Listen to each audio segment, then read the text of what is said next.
Well, I think tomorrow night is the last David Letterman show on the CBS network. That's amazing. That is amazing. I mean, it's a long career.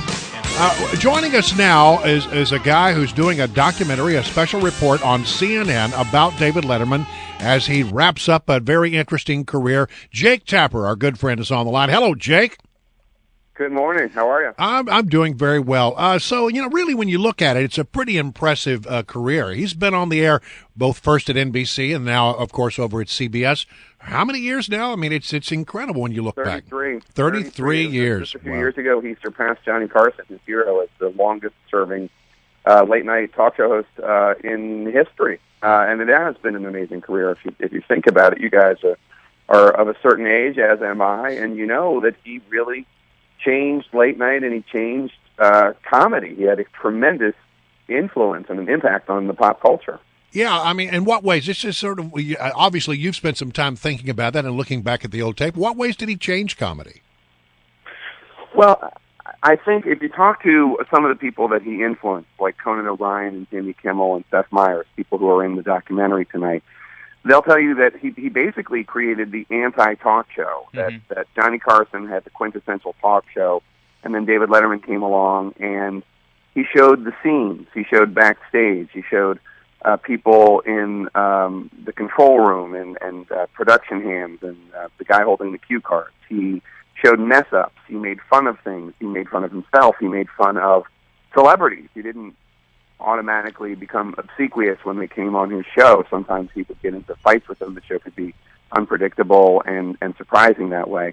And really, a lot of the things that you take for granted when you see late night or even just daytime talk shows these days are things that Letterman and his team introduced to the concept of what a talk show could be, the idea that it could be really anything. It didn't have to be Merv Griffin, Dick Cavett, Johnny Carson behind the desk in a very fairly predictable way of doing the show. It could be outrageous. They could do stupid things and call them stupid, like stupid pet tricks. Stupid pet tricks. Right. And he really had a tremendous influence, I think, in addition to that, on just the sensibility of his time when he came up in the 80s and 90s, the kind of ironic detachment.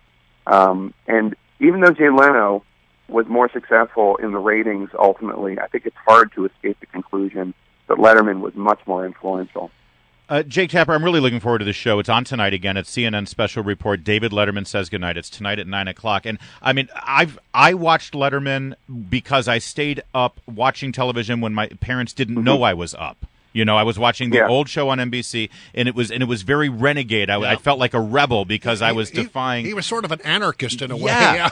and that's why my question is, I mean, I feel like when his show transferred to CBS the first several years, it still had that edge. But I watch him now, and have I changed? Have I grown up, and I'm not watching him through the eyes of that rebel teenager anymore, or has he changed over the years? Well, I can't speak to how rebellious you were in high school. I imagine a little bit more. We can only imagine than you are now. Yes, but you're not wrong for thinking that he changed. There are a number of reasons behind it. One of them is going from 12:30 to 11:30. He definitely calmed things down, tamed them. There were concerns. One of the reasons he did not get the show, he did not get the Tonight Show at NBC, was because NBC executives thought maybe he was too mean for 11:30. That he was too edgy, too uncooperative with the network, too uncooperative with celebrities. So definitely Letterman dampened that down when he went to CBS at 11:30. I also think, to be completely honest, one of the things that I've learned while researching this documentary is he was a fairly miserable person for most of the time that he was so successful and influential in the 80s and 90s. And now he's on medication. He takes some mood enhancers, SSRIs. He does meditation. He's in therapy. He has this son, Harry, who makes him incredibly happy. And he's a much happier guy, and I think that's part of the reason why the show is not as edgy. There's a former head writer for Letterman, Steve O'Donnell, told an anecdote that's in the documentary, which is Letterman used to sit there during breaks in his show at NBC and then also at CBS, just writing over and over, I hate myself, and underlining it. And I don't think he hates himself anymore, and that's probably or definitely better for him and his family maybe not better for viewers. Yeah, I think it was the combination of those things that you mentioned, but also I think two things: heart attack changed him, I think, a great deal, and I think also the fact that he became a dad and he started to look at the life in a different way. I must say, though, however, and I know we're gonna be talking a lot about Letterman, especially tomorrow, probably, but a lot of people, I was a huge fan. I watched the morning show. That's how long I've been a fan of David Letterman. That's right. I remember the morning show. We wondered who were the viewers. Yeah, I was it for the very short time that was there, and I thought he was amazing then. I followed him all the way through NBC. But I think over the last few years, I got very tired of Dave because it seems that he wore his politics on his sleeve in a way that you could never imagine someone like Johnny Carson doing. Well, it's interesting. That is something in terms of his politics, the only thing we really go into in the documentary is his incredibly poorly written, conceived, and executed joke about Sarah Palin's daughter, which he apologized about. I think it's true that he has been more comfortable talking about his politics and his beliefs, which I think it's tough to conclude they're anything but progressive, liberal, democratic, with a capital D politics. And I know that has turned some conservatives off. I think that's something that it is part of his legacy, and it is part of him becoming more comfortable talking about these things in the last 10 or 15 years. And it has turned off people who are conservative. I've definitely heard that as I've been promoting this documentary. A lot of conservatives not a fan of his because they think he's basically just a shill for the Democratic Party. That said, I don't know if you know this, Andrew Breitbart's license plate when he was younger, his license plate on his car was late night. He was that big a fan of David Letterman. Jake, while we've got you, I've been dying to hear your take on what's going on over at your former employer, ABC News, and the George Stephanopoulos situation. I know that you know George, you worked with him. Obviously, everyone says he's a really good guy. That's really not the question. My bigger issue here is, do you think that there's a credibility problem now? Do you think, regardless of how fair George Stephanopoulos attempts to be, do you think the American people are going to have a perception problem there?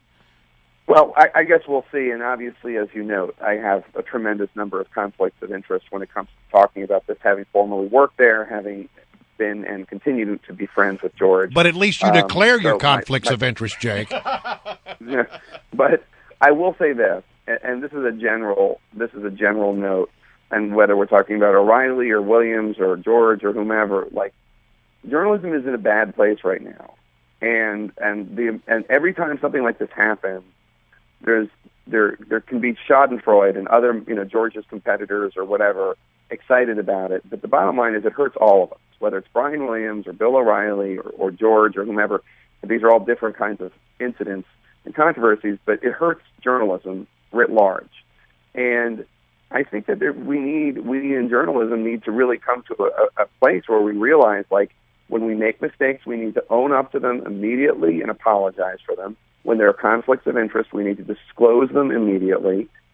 When we're offered money or we give money, we need to disclose that to the public. All of this, we need to be assiduously detailed and honest in every single thing we do in terms of telling stories. People expect our stories, whether they're on Letterman's couch or on behind an anchor desk, they expect them to be correct and accurate. And when we mess up, we need to accept it and apologize and own it. And it distresses me that people are. It's a lot easier to not apologize, and it's a lot easier to not disclose. 100%.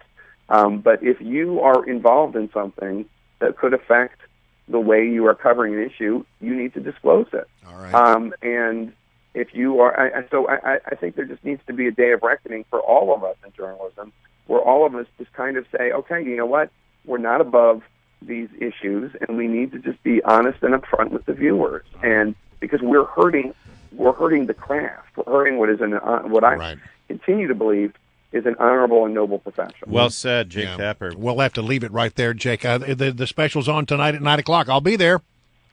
Thanks, Jake. Yep, 9 o'clock. Thank you so much.